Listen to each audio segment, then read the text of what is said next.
Ako, eto na, nakakaloka. Alam mo, sa totoo lang, well-respected sa movie industry si Ate V. Si Vilma Santos. Yes. Parang hindi yata alam yun ng ibang tao. No? Kasi biglang na-viral.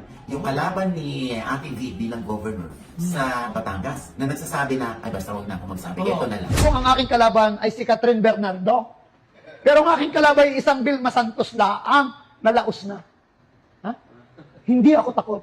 Kung si Catherine Bernardo at si Andrea Brillantes ay takot ako. Pero Vilma Santos, ang kanyang, marami naman sa mga fans niyan, ay namamahinga na rin. Ang iba naman ay hindi na rin, siyempre, nasa edad yan. At saka laging ang sasabihin ko sa inyo, iba ang governor na nahihipo, naimbitahan, napupuntahan sa bahay, pwedeng mapuntahan, makapagpaperma at anumang pangailangan. At ako ang governor na 24 hours ang servisyo. Yan ako. Si Vilma Santos daw ay laos. Di bali pa raw sana kung si Catherine yan o si Andrea Brillantes, baka matakot siya sa kalaban niya. Nakakaloka. Diyosa, hindi namin kilala si, ang pangalan niya?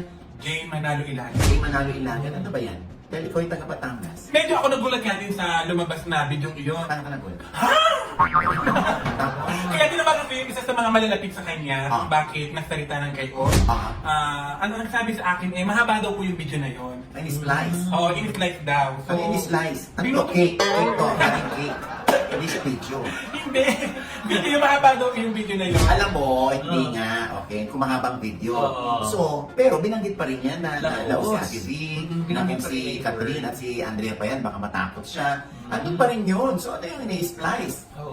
Dahil ang sabi parang sabi, may pinagalingan daw na hugot itong si Jay Manalo. Ano Dahil yun? syempre election na nga daw. Ano ba yung hugot niya? Saan nanggagaling itong rant niya kay Ate V?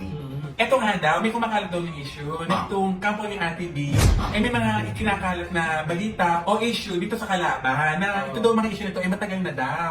Tapos binabalik pa. Oo, binabalik. Dahil syempre, mga politika, may mga parinigan, ayun daw. So, baka napikon daw. Baka napikon. Hindi niya naalala. Babae yung sinasabihan niya ng ganon.